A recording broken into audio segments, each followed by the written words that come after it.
मातरम से क्या एलर्जी है? वंदे मातरम ये राष्ट्रगान है।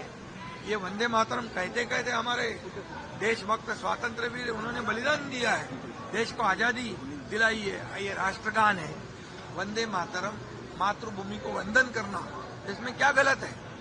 और इसलिए वंदे मातरम सभी लोगों को कहना है। राहुल गांधी का कहना है कि यूएस डील में भारत सरकार ने भारत माता को भेज दिया है। शिंदे साहब, परभनी में जिस तरह से मुस्लिम मेयर बिठाया गया, क्या हिंदुत्व की और मराठी की बात करते थे, लेकिन वहाँ पर जहाँ मौका मिला वहाँ मुस्लिम उन्होंने। अरे बाबा, 2019 में उन्होंने जब बाला साहब ठाकरे जी के विचार छोड़ दिए, इसलिए तो हमने सरकार बदल दिया।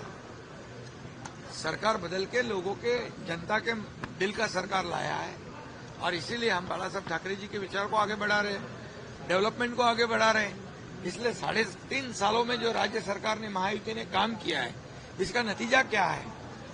हम महायुति विधानसभा में वन साइड जीत गई, नगर परिषद में जीत गई, महापालिका में जीत गई, अभी जिला परिषद में जीत गई।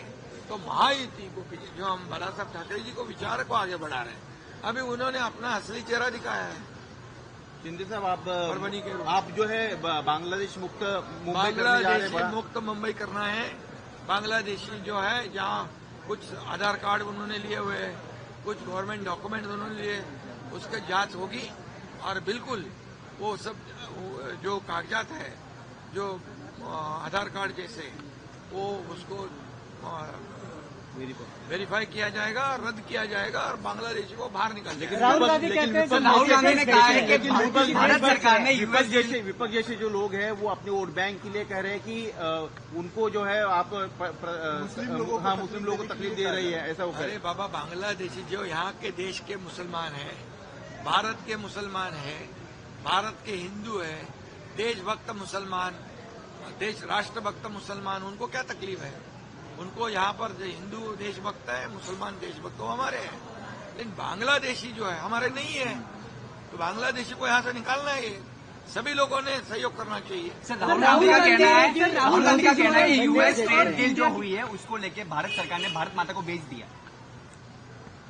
मैं इस पे कल डॉक्टर श्रीकांत शिंदे, इसने सदन में इसका जवाब दिया है, लेकिन मैं इतना कहना चाहता हूं कि आदरणीय देश के प्रधानमंत्री नरेंद्र मोदी जी ने ये तीसरी बार प्रधानमंत्री बने हो। 2014 के पहले का अब याद करो, कितने स्कैम, 2G स्पेक्ट्रम, कोयला स्कैम, चारा स्कैम, कॉमनवेल्थ स्कैम, कितने स्कैम, कितने गिनाऊं? मैं पूछता हूं, जब कौन सी सरकार थी? यूपीए गवर्नमेंट थी, कांग्रेस की गवर्नमेंट थी। आज 2014 के बाद प्रधानमंत्री मोदी जी के ऊपर एक भी ब्लॉट लगाने का हिम्मत किसने किया है? एक भी दाग लगाने का हिम्मत किसने किया है? इस भारत को आगे बढ़ाने का काम वो कर रहे हैं। ये 4थे नंबर पे हमारी अर्थव्यवस्था लाई है, ये 3रे नंबर पे लाने की कोशिश हमारी है। प्रधानमंत्री जी को, देश को आगे बढ़ा रहे हैं, इसलिए उनको तकलीफ है। इनको देश आगे बढ़ रहा है, और ये सब लोग पाकिस्तान की बोली बोलते हैं, विदेश में जाके प्रधानमंत्री के ऊपर निंदा, टीका टिप्पणी करते हैं, हमारे देश के खिलाफ बोलते हैं। ये कैसे देशभक्ति है? ये कौन सा देश प्रेम है?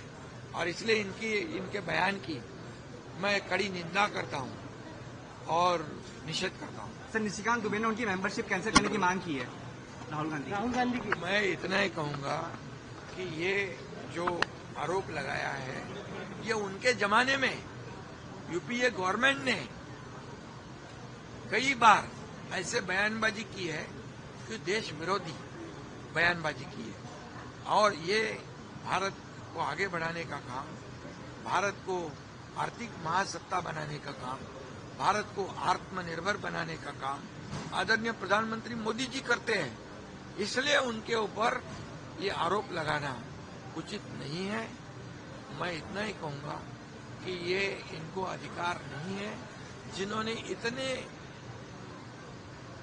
राजीव गांधी जी जब प्रधानमंत्री थे तो खुद कहते थे कि केंद्र सरकार का 1 रुपया जो जब राज्य सरकार के पास जाता है, भारतीय नागरिक के पास जाता है, तो जाते जाते 15 पैसे हो जाता है।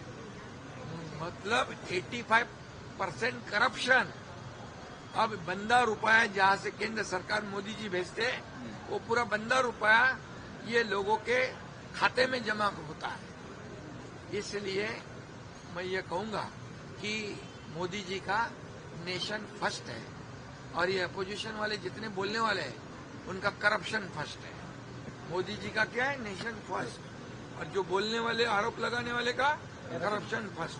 सर एक छोटा सा सर हो गया, चलो जाऊ दे ठीक आहे जावा तुम्ही जावा लवकर काम आ गया।